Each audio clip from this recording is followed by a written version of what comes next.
शायद ये सब लग्जरीज मुझे अंदर नहीं मिलेंगे, इससे ज़्यादा दूर नहीं रह सकता। आई लव दिस कंट्रोवर्सी, मुझे भी मज़ा आता है एक्चुअली। शिवांगी ने एक ही कहा है कि जाओ मज़े करो, बाहर आओ। I won't be regretting this. Hi guys, this Sai Ketan Rao here and you are watching me on Telegram. So hi guys, मैं हूं आपकी होस्ट समीरा और आज हमारे साथ है बिग बॉस ओटीटी सीजन 3 के contestant that is Sai Ketan Rao. Sai, welcome to Telegram. Thank you so much for this wonderful introduction. Thank you. So Sai, सबसे पहले तो ये जानना चाहेंगे कि why only OTT, why not Bigg Boss season 18?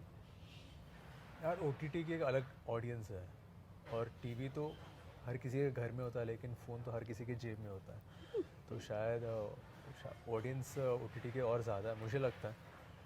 और and OTT is a short form as compare to the long format of TV। और मैं अपनी दुनिया से, मतलब जो बाहर की दुनिया है उससे ज़्यादा दूर नहीं रह सकता। Specially my family, my friends और मेरा काम।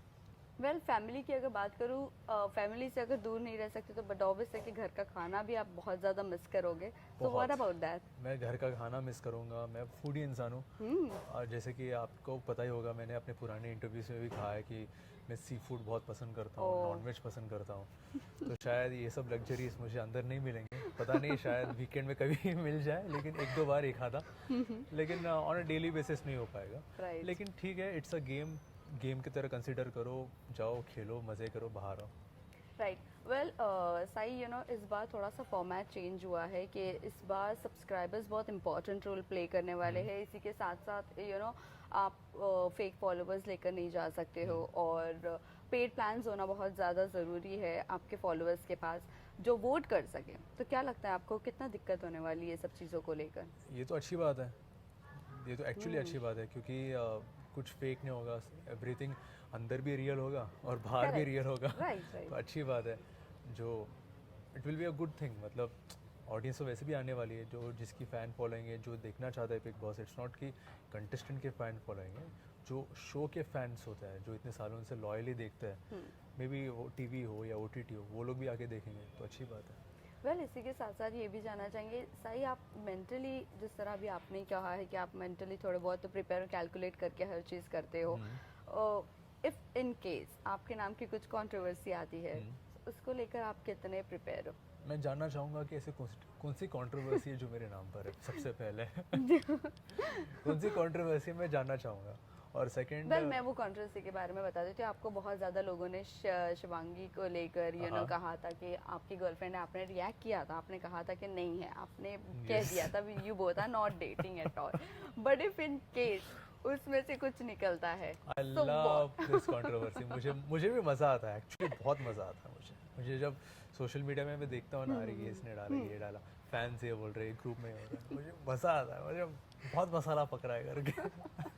वेल, थोड़ा नाम सोशल मीडिया पे चलता रहता है। हाँ, चलते रहता है, इट्स नॉट दैट, मुझे मज़ा आता है। बट हाँ, Shivangi is a good friend of mine and we are best friends. शायद वो बॉन्ड हमेशा के लिए रहेगा। And she has guided me a lot of things. उन्होंने, मतलब as a good friend, she has guided me through a lot of things and I really appreciate her for that. Well, इसी के साथ साथ ये भी जानना चाहेंगे शिवांगी ने क्या कुछ टिप्स दिया है आपको? क्या अभी गाइड तो किया है आपको हर चीज़ों में, लेकिन टिप्स कितनी दी है बिग बॉस के लिए? शिवांगी ने एक ही कहा है कि जाओ मज़े करो, बाहर आओ। ये मत सोचना कि तुम एक हफ्ते में बाहर आ रहे हो या 2 हफ्ते में या 3 हफ्ते में, कुछ भी हो। अगर एक हफ्ते में बाहर आ रहे हो तो ठीक है, इट्स फाइन। एटलीस्ट तुम गए वहाँ तक, तुमने काम किया, तुम लोगों तक पहुँच पाए, तुमने अपनी पर्सनालिटी सामने रखी। बस ज़्यादा don't go with any over expectations, बस कॉन्फिडेंस लेकर चलना, आगे बढ़ते रहना। सही, if in case negative image अगर आपकी बन जाती है अंदर और बाहर आने के बाद, क्या आप उस चीज़ को रिग्रेट करोगे कि आप जो अपनी पर्सनालिटी बताने गए थे वो नहीं दिखी और नेगेटिव इमेज बनकर निकल रही? Will you be regretting this decision? I won't be regretting this decision really. अगर बाहर आके किसी को पसंद नहीं आ रहा तो पसंद नहीं आ रहा है, इट्स फाइन, इट्स ठीक है। एक ख़त्म हो गया, next start, that's it. Well, lastly जाते जाते हम ये जानना चाहेंगे, मोस्टली हमने देखे हैं अगर जो कलर्स के फेस होते हैं उन्हीं को ज़्यादा तवज्जो दिया जाता है बिग बॉस में। व्हाट डू यू थिंक, आपको कितना तवज्जो दिया जाएगा और कितना लास्ट तक आप रह सकते हो? कितना मोटो बना के जा रहे हो कि टॉप 5 टॉप 4 तक का रह कर आना या एज अ विनर बनकर निकलना? मैं इस पर एक्चुअली, मैं इस पॉइंट को नहीं मानता कि कोई कलर्स का फेस है, कोई चैनल का फेस है, तो उनको ही ज़्यादा इंपॉर्टेंस दिया जाएगा। और अगर तुम जितने अच्छे से तुम अपनी पर्सनालिटी को दिखा रहे हो, जितने अच्छे से तुम सिचुएशन को हैंडल कर रहे हो, तो लोगों को ऑटोमेटिकली वही पसंद आएगा। और जैसे लोगों को पसंद आएगा तो बस it will be eventually reflecting on everything. Correct. Last two question, कुछ आपने कंटेस्टेंट से बात की या कोई आपके जाने माने कंटेस्टेंट है या कोई फ्रेंड है जो आपके साथ घर में जा रहा है? मैंने किसी कंटेस्टेंट के साथ बात नहीं की, मुझे इनफैक्ट पता नहीं कि मेरे साथ और कौन कौन जाने वाला है। ओके। जितना भी पता है मुझे वो सोशल मीडिया के थ्रू ही पता है, जैसे वो नाम आते रहते हैं जी। ट्विटर में, इंस्टाग्राम पे आते रहते हैं, तो बस मैंने उतना ही जाना है। लेकिन उसके अलावा मैंने किसी के साथ कुछ बात नहीं की है, मुझे पता भी नहीं शायद वो है या नहीं, मुझे पता नहीं। करेक्ट। नॉन एक्टर्स अगर आते हो तो किस तरह से आप मैनेज करोगे? आई वुड लव टू, मैं as a person I am interactive person, चाहे वो एक्टर हो, नहीं हो, पब्लिक फिगर हो या कुछ और हो। जॉब करने वाला इंसान भी मैं उससे बात कर सकता हूँ। I would like to interact, उसके क्या कमियाँ हैं, उसके क्या अच्छी बातें उसके लाइफ में मैं जानना चाहूँगा।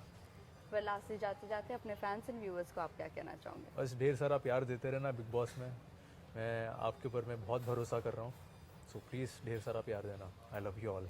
Thank you so much and all the very best. Thank you. Thank you.